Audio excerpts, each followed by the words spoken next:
Saya hendak mengulas bahwasanya baik Ustadz Abdul Somad maupun Gus Miftah menitik tekankan bahwasanya para habaib adalah ahlul bait Nabi atau dzurriyyat Nabi dan memberikan beban kewajiban kepada umat.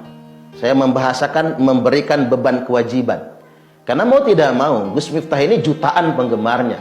Ustadz Abdul Somad juga jutaan penggemarnya. Bukan hanya dalam skala nasional, tapi juga dalam skala internasional. Tentunya perkataan keduanya akan berpengaruh.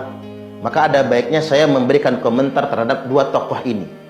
Kedua tokoh nasional ini memberikan penekanan tentang kewajiban umat untuk memuliakan para habaib yang disebut sebagai dzurriyyat Nabi. Oke, kita terima. Ketika kita sebagai umat Islam punya kewajiban memuliakan ahlul bait Nabi. Kita sebagai umat Islam punya kewajiban memuliakan dzurriyyat Nabi. Dan ketika kita tidak memuliakannya, konsekuensinya sangat berat. Kalau dia wali, gugur walinya. Kalau dia kiai, dia ustadz, maka gugur keulamaannya, kekiaiannya, keustadannya, dan lain sebagainya. Bahkan ada ancaman orang yang membenci ahlul bait Nabi bisa mati dalam keadaan su'ul khotimah. Ini kan ini sering sekali disampaikan. Ketika umat bangsa Indonesia yang mayoritas umat Islam ini dituntut untuk mencintai, maka tentunya harus ada imbal baliknya, yakni pembuktian. Oke, umat kemudian ditakut-takuti. Kalau tidak mencintai habaib, nanti konsekuensinya begini, bakal begini. Ketika kita sedang menakut-nakuti umat, di saat yang sama ada beban kewajiban, pembuktian. Benarkah mereka dzurriyyat Nabi sallallahu alaihi wasallam? Dan dalam konteks ini, yang wajib membuktikan adalah Ustadz Abdul Somad dan Gus Miftah itu sendiri. Karena kedua-duanya telah memberikan beban sedemikian rupa, maka keduanya punya kewajiban melakukan pembuktian. Setidak-tidaknya mengkonfirmasi, benarkah para habaib yang ada di Indonesia ini merupakan keturunan Rasulullah sallallahu alaihi wasallam. Sampai di sini kan kita bisa paham. Saya ingin mengajak kepada para dai, kepada para ulama. Kami segenap umat yang ada di bawah ini butuh pencerahan sebetulnya. Kami tidak mau hanya dinabobokkan oleh doktrin-doktrin khurafat.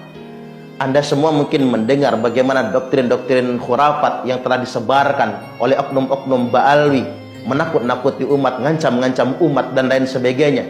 Lantas kemudian tidak boleh kita dengan jubah ulama kemudian mengatakan, udahlah husnuzon saja. Kalau habibnya kelakuannya nggak baik, biarkan saja, yang penting kita tetap berbaik sangka. Nggak bisa begitu. Ilmu yang kita dapatkan harus kita pertanggungjawabkan di hadapan Allah Subhanahu wa Ta'ala. Dan tidak perlu kemudian melakukan framing negatif, menganggap orang-orang yang mengkritisi nasab Ba'alwi ini adalah pembenci. Nggak bisa sedemikian rupa. Nggak boleh kemudian melakukan framing dalam tanda kutip, oh Kiai Imad CS adalah pembenci. Kita bukan dalam keadaan membangun narasi kebencian, tapi kita semua adalah umat Nabi. Karena kita umat Nabi, karena kita umat Islam. Ketika ada yang ngaku-ngaku cucu Nabi, nggak salah. Bahkan wajib bagi kita mempertanyakan, benarkah antum adalah keturunan Nabi?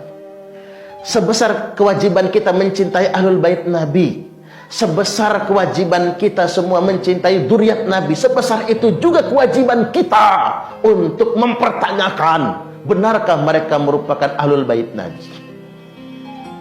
Santri-santri kita sudah pada bingung, maka buat para kiai, santri-santri kita sudah pada bingung terhadap ini semua. Mereka dihadapkan dengan kenyataan perilaku orang-orang yang ngaku dzurriyyat Nabi tapi tidak sesuai dengan akhlak Nabi.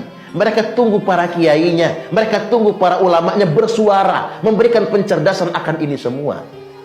Oke, di satu sisi kita punya kewajiban memuliakan dzurriyyat Nabi. Di sisi lain kita juga punya kewajiban untuk mempertanyakan, benarkah mereka dzurriyyat Nabi? Nah, di saat yang sama, hiruk pikuk tentang nasab ini, Allah Subhanahu wa Ta'ala telah mentakdirkan. Saya ulangi sekali lagi, Allah Subhanahu wa Ta'ala telah mentakdirkan munculnya Kiai Haji Imaduddin Utsman Al-Bantani. Semoga Allah melindungi beliau, semoga beliau panjang umur, sehat selalu, semoga Allah menjaga beliau. Beliau berkorban untuk kemudian melakukan sebuah terobosan, mempertanyakan nasab para habaib. Kita semua tahu konsekuensinya. Beliau dihina, beliau dicaci maki, beliau diancam-ancam dan lain sebagainya.